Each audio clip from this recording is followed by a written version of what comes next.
नमस्कार और स्वागत है आपका हमारे इस खास बातचीत में। नमस्कार। आज हम बात कर रहे हैं जॉन सी मैक्सवेल की एक बहुत ही जानी मानी किताब है developing the leader with in you. इसका हिंदी अनुवाद भी है अपने भीतर छुपे लीडर को कैसे जगाएं। जी हाँ, और ये किताब मतलब लीडरशिप पर एक बहुत गहरा नजरिया देती है ना। बिल्कुल। और आज हम कोशिश करेंगे कि इसी किताब से कुछ सबसे जरूरी, सबसे काम की बातें निकालें। मैक्सवेल लीडरशिप की दुनिया में एक बड़ा नाम है। हाँ, और उनकी बातें अक्सर सीधी होती हैं लेकिन असरदार होती हैं। तो हमारा मकसद आज यही है कि लीडरशिप के कॉन्सेप्ट को थोड़ा आसान बनाएं, समझें कि भाई क्या लीडर पैदा होते हैं या बनाए जा सकते हैं। ये बड़ा सवाल है। और एक अच्छा लीडर बनने के लिए क्या चाहिए होता है, कैसे पता करें कि क्या जरूरी है क्या नहीं, प्रायोरिटीज कैसे सेट करें, और वो अखंडता वाली बात, इंटेग्रिटी, उसका क्या रोल है। हाँ बिल्कुल। और फिर वो बदलाव लाना, मुश्किलें सुलझाना, ये क्यों लीडरशिप का असली इम्तिहान है, इन्हीं सब पर बात करेंगे। चलिए बढ़िया। तो पहला सवाल, सबसे बड़ा वाला, क्या लीडरशिप सीखी जा सकती है या ये बस कुछ लोगों में होती है। हाँ, ये सवाल तो सबके मन में आता ही है। मैक्सवेल खुद अपना किस्सा बताते हैं इसमें कि शुरुआत में उन्हें लगता था अरे मुझ में तो वो बात ही नहीं है लीडरशिप वाली। अच्छा। हाँ, लेकिन फिर उन्हें धीरे धीरे समझ आया कि भाई ये कोई खास क्लब नहीं है जिसकी मेंबरशिप जन्म से मिलती हो। सही बात है, इसे सीखा जा सकता है, बिल्कुल सीखा जा सकता है। बस एक तो सीखने की इच्छा होनी चाहिए और शायद सही मार्गदर्शन। मैक्सवेल एक बड़ी मजेदार कहानी सुनाते हैं, शायद लियोनार्ड रेवेनिल का उदाहरण देते हैं। एक गांव में किसी ने एक बूढ़े आदमी से पूछा, क्या यहाँ कोई महान आदमी पैदा हुआ है। अच्छा, तो क्या जवाब मिला? बूढ़े ने कहा, नहीं, यहाँ तो सिर्फ बच्चे पैदा हुए थे। क्या बात है। मतलब लीडरशिप तराशी जाती है, ये कोई पैदाइशी ठप्पा नहीं है। बिल्कुल, इसे विकसित किया जाता है, सीखा जा सकता है। तो फिर ये सीखने वाले भी अलग अलग तरह के होते होंगे। मैक्सवेल ने कुछ कैटेगरीज बताई हैं। हाँ, मोटे तौर पर उन्होंने कुछ श्रेणियां बताई हैं। जैसे कुछ लोग हैं जिनमें थोड़ी पैदाइशी लीडरशिप की झलक दिखती है और वो उसे और निखारते हैं, उन्हें अग्रणी लीडर कह सकते हैं। ठीक है। फिर कुछ होते हैं जिनमें क्षमता होती है, संभावित लीडर, लेकिन उन्हें सही मौका या ट्रेनिंग चाहिए होती है। और कुछ होते हैं जो शायद लीडर्स को देखकर, उनके बारे में पढ़कर सीखते हैं। मुद्दा यह है कि सही कोशिश और इच्छा हो तो कोई भी सीख सकता है। अच्छा, एक और कंफ्यूजन जो अक्सर होता है वो है लीडरशिप और मैनेजमेंट में। कई लोग इन्हें एक ही समझ लेते हैं, क्या ये वाकई अलग है? हाँ, और ये फर्क समझना बहुत जरूरी है। देखिए, मैनेजमेंट का मतलब है चीजों को व्यवस्थित रखना, प्रक्रियाएं चलाना, सिस्टम को बनाए रखना, जैसे डे-टू-डे ऑपरेशंस देखना। बिल्कुल। मैनेजर्स ये पक्का करते हैं कि आज का काम ठीक से हो जाए, वो स्थिरता लाते हैं। और लीडरशिप, वो क्या है फिर? लीडरशिप वो भविष्य की तरफ देखती हैं। लीडर दिशा दिखाते हैं, विजन देते हैं, लोगों को प्रेरित करते हैं, बदलाव लाते हैं। अच्छा। वो सिर्फ आज के काम पर फोकस नहीं करते, बल्कि कल क्या हो सकता है उस पर ध्यान देते हैं। जॉन गार्डनर की एक स्टडी का जिक्र करते हैं मैक्सवेल, जिसमें यही बातें हैं।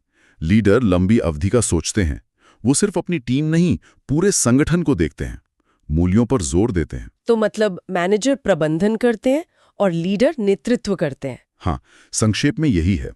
मैनेजर्स सिस्टम चलाते हैं, लीडर्स लोगों को आगे बढ़ाते हैं। ठीक है, तो ये तो साफ हुआ कि लीडरशिप सीखी जा सकती है और ये मैनेजमेंट से अलग है।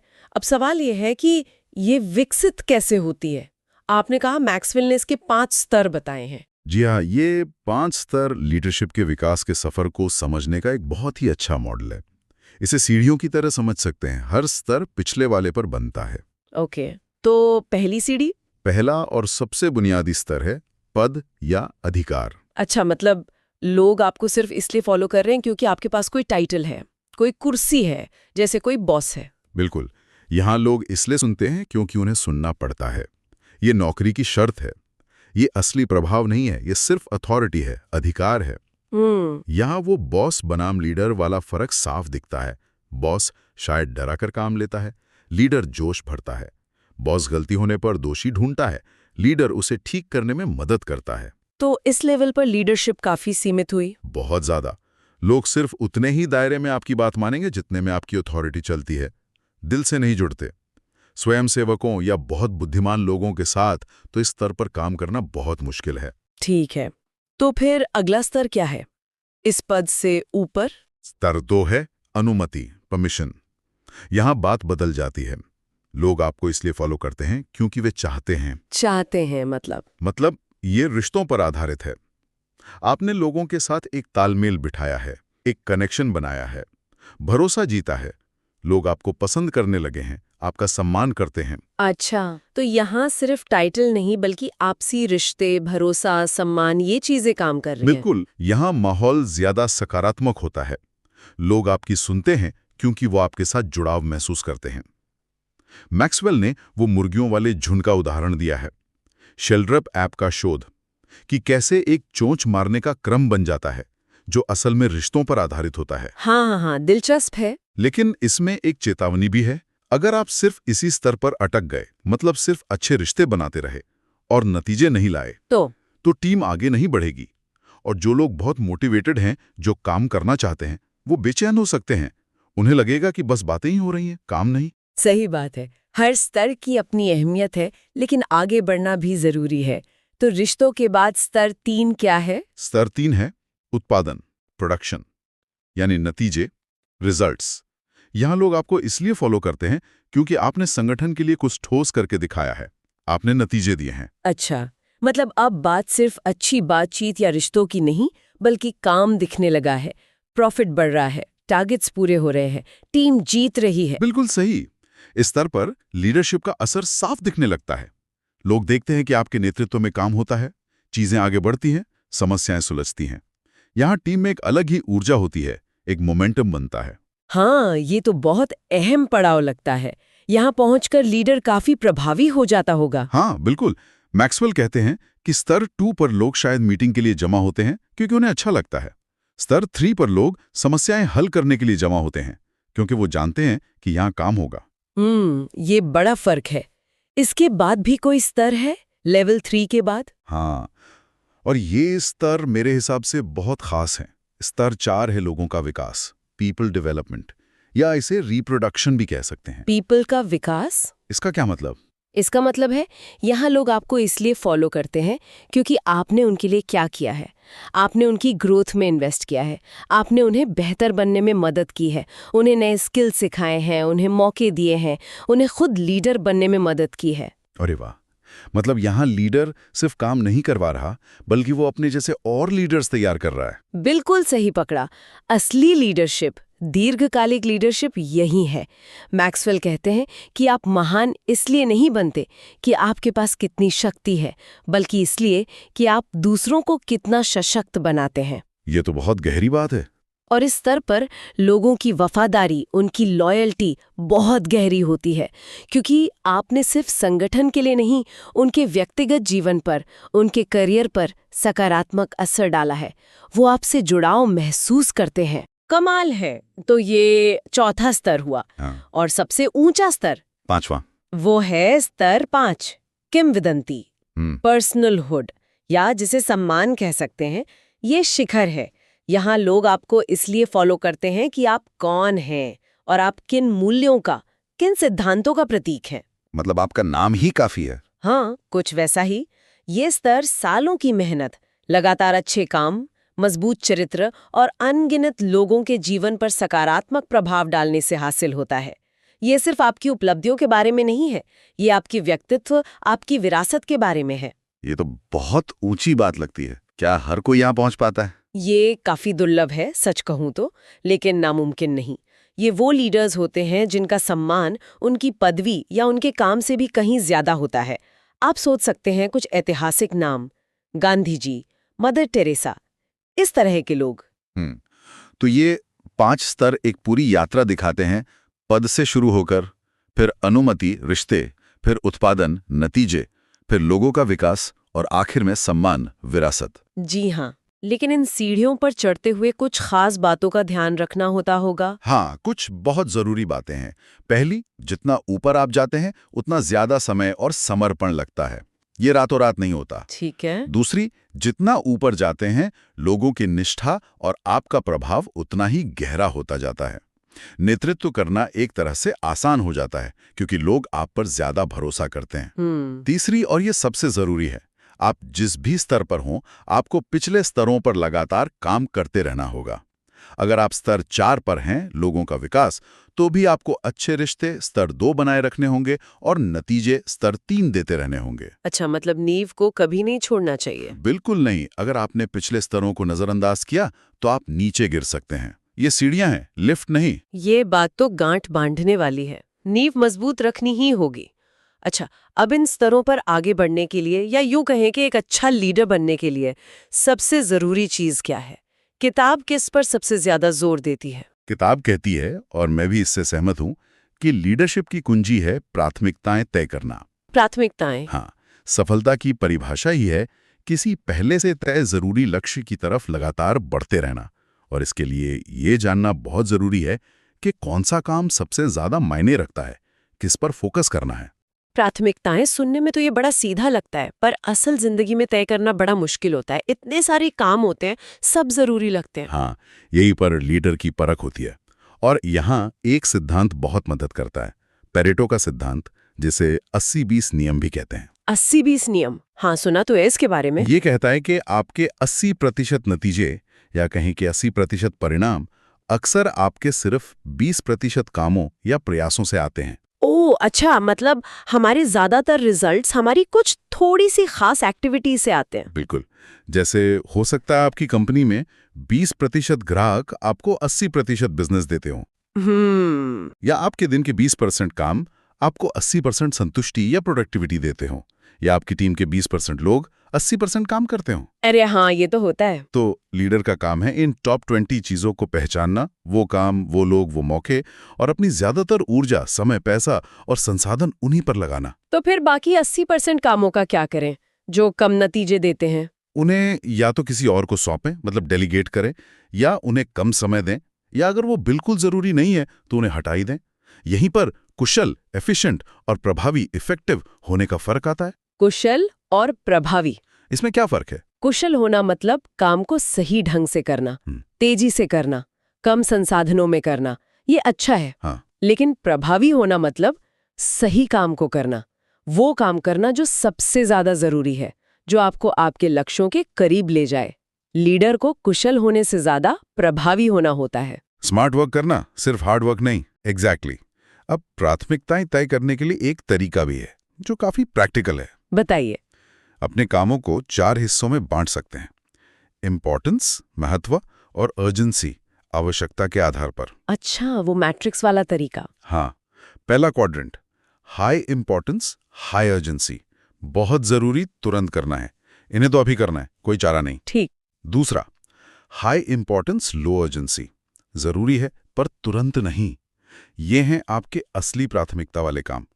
इन्हें प्लान करें, इनके लिए समय निकालें। यहीं पर लीडर्स अक्सर चूक जाते हैं। हाँ, क्योंकि ये अर्जेंट नहीं लगते हैं। बिल्कुल। तीसरा, लो इंपॉर्टेंस, हाई अर्जेंसी, जरूरी नहीं पर तुरंत करना है, जैसे कोई फोन कॉल, कोई छोटी मोटी रुकावट। इन्हें या तो किसी और को दें या जल्दी निपटाएं। और चौथा, लो इंपॉर्टेंस, लो अर्जेंसी, न जरूरी न तुरंत। ये वो काम है जिन्हें टाल देना चाहिए या करना ही नहीं चाहिए। Time wasters. ये तो काफी उपयोगी फ्रेमवर्क है रोजमर्रा के कामों को संभालने के लिए। जी। और लीडर अपनी टॉप प्राथमिकताएं कैसे पहचानें? मैक्सवेल 3 सवाल सुझाते हैं। क्या है वो? पहला, मुझसे क्या चाहा जा रहा है? रिक्वायरमेंट, मेरी भूमिका की क्या जरूरतें हैं? दूसरा, किस काम से सबसे अच्छा नतीजा मिलेगा? रिटर्न, सबसे ज्यादा फायदा कहाँ है? तीसरा, किस काम से मुझे सबसे ज्यादा संतुष्टि और इनाम मिलता है? रिवॉर्ड। मेरा पैशन, मेरी ताकत कहाँ है? अच्छा, रिक्वायरमेंट, रिटर्न, रिवॉर्ड। हाँ, जो काम इन तीनों सवालों का जवाब हाँ में देता है, वो आपकी टॉप प्राथमिकता होनी चाहिए। और ये प्राथमिकताएं हमेशा एक सी नहीं रहती होंगी? बिल्कुल नहीं, ये बदलती रहती हैं। लीडर को लगातार इनका मूल्यांकन करते रहना चाहिए। और एक बात और याद रखनी चाहिए, अच्छा अक्सर सर्वश्रेष्ठ का दुश्मन होता है। मतलब कई बार हमारे सामने 2 अच्छे विकल्प होते हैं, हमें उनमें से एक चुनना होता है। यहीं पर सही प्राथमिकता तय करने की कला काम आती है। सर्वश्रेष्ठ को चुनना, सिर्फ अच्छे से संतुष्ट न होना। सही है। तो प्राथमिकताएं तय करना लीडरशिप की कुंजी हुई। लेकिन किताब के हिसाब से लीडरशिप का सबसे महत्वपूर्ण तत्व कौन सा है? उसकी आत्मा क्या है? वो है अखंडता, इंटेग्रिटी। अखंडता, इंटेग्रिटी। हाँ, यानी ईमानदारी, कथनी और करनी में एकता, चरित्र, आप अंदर से जो हैं वही बाहर से दिखें, कोई दोहरापन न हो। ये शब्द सुनने में जितना सीधा लगता है, निभाने में उतना ही मुश्किल है शायद। लीडरशिप में इसका क्या मतलब है? इसका मतलब है विश्वास, ट्रस्ट। लीडरशिप बिना विश्वास के चल ही नहीं सकती। सोचिए, क्या आप किसी ऐसे व्यक्ति को फॉलो करना चाहेंगे जिस पर आपको भरोसा ना हो? नहीं, बिल्कुल नहीं। बस। और विश्वास वहीं होता है जहां अखंडता होती है। जब लोगों को पता होता है कि आप जो कहते हैं वही करते हैं, आप अपनी बात पर टिके रहते हैं, चाहे मुश्किल हो, चाहे कोई देख रहा हो या नहीं, तभी वो आप पर, आपके फैसलों पर भरोसा करते हैं। और आज के ज़माने में तो ये और भी ज़रूरी हो गया है, जहाँ इतनी जल्दी खबरें फैलती हैं, स्कैंडल्स होते हैं। बिल्कुल। इसीलिए मैक्सवेल कहते हैं कि अखंडता कोई विकल्प नहीं है जिसे आप हालात देखकर चुन लें। ये आपके चरित्र का मूल हिस्सा है। ये एक चुनाव है जो आप हर रोज करते हैं। जब आपके शब्द और आपके काम, आपकी कथनी और करनी एक होते हैं, तो नतीजे भी भरोसेमंद होते हैं। लोग जानते हैं कि आपसे क्या उम्मीद करनी है। कंसिस्टेंसी आती है। किताब में एक ऐसे टेस्ट की बात कही गई है, छवि बनाम अखंडता। ये क्या है? हाँ, ये बहुत अच्छा पॉइंट है। छवि वो है जो लोग हमारे बारे में सोचते हैं या जो हम चाहते हैं कि वो सोचें। ठीक है। असली ताकत उसकी अखंडता से आती है, सिर्फ एक अच्छी बाहरी छवि बनाने से नहीं, क्योंकि छवि तो कभी भी टूट सकती है, अखंडता टिकी रहती है। तो आप जितने सच्चे और ईमानदार होंगे, लोग उतना ही आप पर भरोसा करेंगे, उतना ही गहरा भरोसा करेंगे। आइजनहावर का एक कथन है कि लीडरशिप का सबसे बड़ा गुण है अखंडता।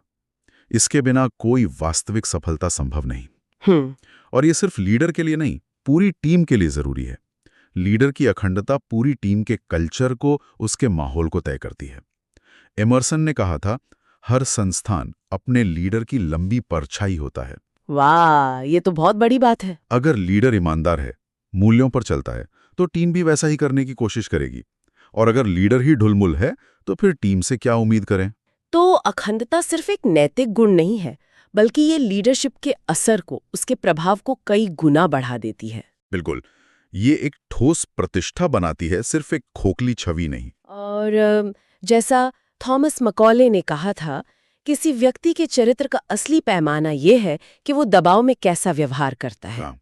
अखंडता का मतलब है कि दूसरों को लीड करने से पहले आप खुद को सही रखें, खुद पर वही मानदंड लागू करें जो आप दूसरों से उम्मीद करते हैं। ठीक है, तो अखंडता लीडरशिप की नींव है। अब बात करते हैं लीडरशिप के सबसे बड़े इम्तिहान की। किताब के मुताबिक वो क्या है? किताब कहती है, और ये सच भी है, कि लीडरशिप का सबसे बड़ा इम्तिहान है सकारात्मक परिवर्तन लाना, ब्रिंगिंग पॉजिटिव चेंज, बदलाव लाना। हाँ। दुनिया लगातार बदल रही है, बाजार बदल रहे हैं, तकनीक बदल रही है, लोगों की उम्मीदें बदल रही हैं। ऐसे में लीडर का काम है अपनी टीम या संगठन को इन बदलावों के साथ ढालना और सही दिशा में आगे ले जाना। लेकिन बदलाव तो मुश्किल होता है। लोग अक्सर इसका विरोध करते हैं, रेजिस्ट करते हैं। हाँ, बिल्कुल करते हैं। और मजे की बात यह है कि कई बार लीडर खुद भी बदलाव से कतराते हैं, क्योंकि बदलाव स्वाभाविक रूप से असहज होता है, अनिश्चितता लाता है। हाँ, ये तो है। हम सब अपने कंफर्ट जोन में रहना पसंद करते हैं। सही कहा। लोग अपनी पुरानी आदतों, पुरानी प्रक्रियाओं से चिपके रहना चाहते हैं। उन्हें अनजाने का डर लगता है, उन्हें लगता है कि कहीं कुछ गड़बड़ न हो जाए। तो फिर एक लीडर बदलाव लाए कैसे, जब इतना विरोध हो सकता है? सबसे पहली और जरूरी बात, लीडर को खुद बदलने के लिए तैयार होना होगा। अगर आप चाहते हैं कि आपकी टीम बदले, तो आपको पहले खुद में वो बदलाव लाना होगा। आपको उदाहरण बनना होगा। Lead by example. जी, लीडर को बदलाव का एजेंट बनना पड़ता है, सिर्फ उसका मैनेजर नहीं। उसे बदलाव को शुरू करना होता है, उसकी जरूरत समझानी होती है, उसे दिशा देनी होती है। और जो विरोध होता है, उसे कैसे संभालें? उसे समझना होगा, लोग क्यों विरोध कर रहे हैं। क्या उन्हें डर लग रहा है? क्या उन्हें बदलाव का फायदा समझ नहीं आ रहा? क्या उन्हें लग रहा है कि उनसे पूछा नहीं गया, उन्हें प्रक्रिया में शामिल नहीं किया गया? लीडर को लोगों का विश्वास जीतना होता है, उन्हें बदलाव का उद्देश्य साफ साफ बताना होता है, और ये दिखाना होता है कि इस बदलाव से उनका और संगठन का भला कैसे होगा। उन्हें अपनापन महसूस कराना होता है। किताब में शायद बदलाव अपनाने वालों की अलग अलग कैटेगरीज भी बताई हैं, वो बेल कर्व जैसा कुछ। हाँ, वो परिवर्तन की विकासवादी प्रक्रिया, एवोल्यूशनरी प्रोसेस ऑफ चेंज को दिखाता है। ये समझने में मदद करता है कि हर कोई एक साथ नहीं बदलता। कैसे? कुछ लोग होते हैं प्रवर्तक, इनोवेटर्स और शुरुआती ढलने वाले, अर्ली अडॉप्टर्स, जो नए विचारों को बहुत जल्दी अपनाते हैं। ये मुश्किल से 10-15% होते हैं। ठीक है। फिर आते हैं मध्यम में भलने वाले, मिडिल अडॉप्टर्स, जो बहुमत में होते हैं, करीब 60%। ये तब बदलते हैं जब वो देखते हैं कि बदलाव काम कर रहा है और दूसरे लोग भी बदल रहे हैं। अच्छा। और आखिर में होते हैं देर से ढलने वाले लेट अडॉप्टर्स और ढीले लोग लैगर्ड्स, जो आखिर तक विरोध करते हैं या बहुत मुश्किल से बदलते हैं। ये करीब 20-25%।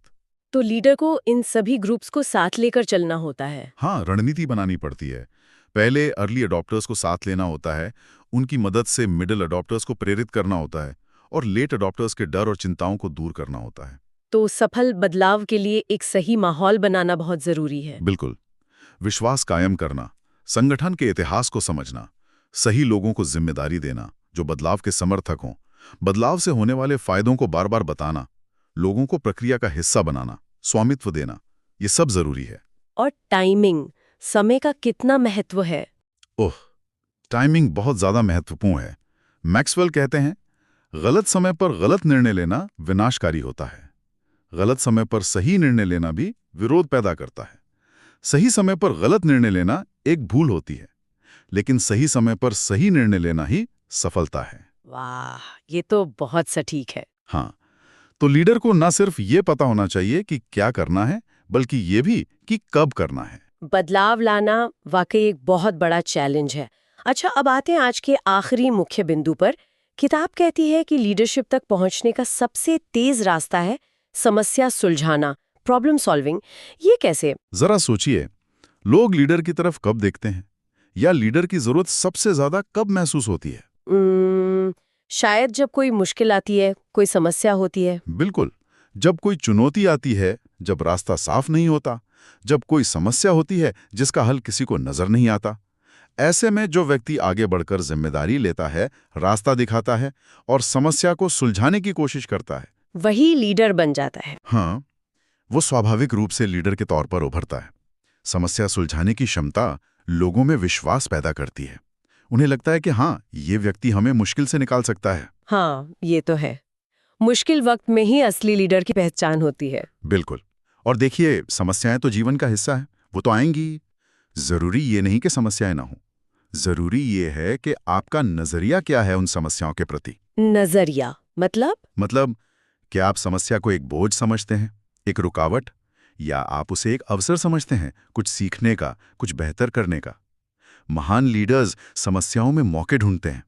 वो मुश्किलों से भागते नहीं, उनका सामना करते हैं। जैसे वो कहानी है अलाबामा के किसानों की, जिन्होंने कपास के कीड़े बॉल वीवल की समस्या को मूंगफली उगाने के अवसर में बदल दिया था। हाँ, क्या बढ़िया उदाहरण है। या जैसे फ्लोरेंस नाइटिंगेल ने युद्ध के घायलों की भयानक हालत देखकर नर्सिंग के पेशे में ही क्रांति ला दी। उन्होंने समस्या को एक मिशन में बदल दिया। सही बात है। तो असली सवाल ये नहीं कि आपके सामने क्या समस्या है, बल्कि ये है कि आपके अंदर क्या है। बिल्कुल। आपका नजरिया, आपकी हिम्मत, आपकी रचनात्मकता, आपकी लगन, यही तय करता है कि आप समस्या को कैसे लेंगे और क्या करेंगे। मैक्सवेल कहते हैं कि समस्या का आकार उतना महत्वपूर्ण नहीं होता जितना व्यक्ति का आकार होता है। अगर आप बड़े हैं तो समस्याएं छोटी लगेंगी। तो समस्या सुलझाने की ये जो क्षमता है, ये लीडरशिप के लिए इतनी जरूरी है। इसे बेहतर कैसे बनाया जा सकता है? कोई तरीका है? हाँ, एक प्रक्रिया है। पहला कदम है समस्या को सही ढंग से पहचानना। कई बार हम लक्षणों, सिम्टम्स पर ही हमला करते रहते हैं, असली जड़ तक नहीं पहुंचते। अच्छा। तो पहले समस्या को ठीक से समझें, फिर समस्याओं को प्राथमिकता दें। कौन सी सबसे जरूरी है जिसे पहले हल करना है। ओके, प्रायोरिटाइज करना। हाँ, फिर समस्या को ठीक से परिभाषित करें, असल मुद्दा क्या है। सही सवाल पूछना बहुत जरूरी है। उसके बाद सही लोगों से बात करें, जानकारी इकट्ठा करें, अलग अलग नजरिए समझें और फिर समाधान खोजें। एक नहीं, कई संभावित समाधान सोचें, रचनात्मक बने। वो 9 बिंदु वाली पहेली याद है? हाँ, जिसमें बॉक्स के बाहर सोचना पड़ता है डॉट्स को जोड़ने के लिए। बिल्कुल। कई बार समाधान हमारे सामने होता है, बस हमें अपने सोचने का दायरा थोड़ा बढ़ाना होता है।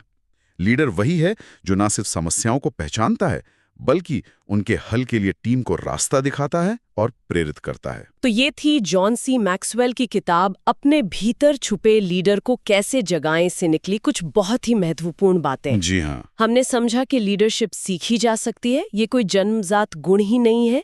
इसके 5 स्तर हैं जो एक यात्रा की तरह हैं, पद से सम्मान तक। प्राथमिकताएं तय करना कितना जरूरी है फोकस बनाए रखने के लिए, और 80-20 नियम इसमें कैसे मदद कर सकता है। और अखंडता, इंटेग्रिटी, जो विश्वास की नींव है, जिसके बिना लीडरशिप टिक नहीं सकती। हाँ, और आखिर में लीडरशिप की असली परीक्षा होती है सकारात्मक बदलाव लाने में और मुश्किल समस्याओं को सुलझाने में। बिल्कुल, ये सब चीजें मिलकर एक लीडर की पूरी तस्वीर बनाती हैं।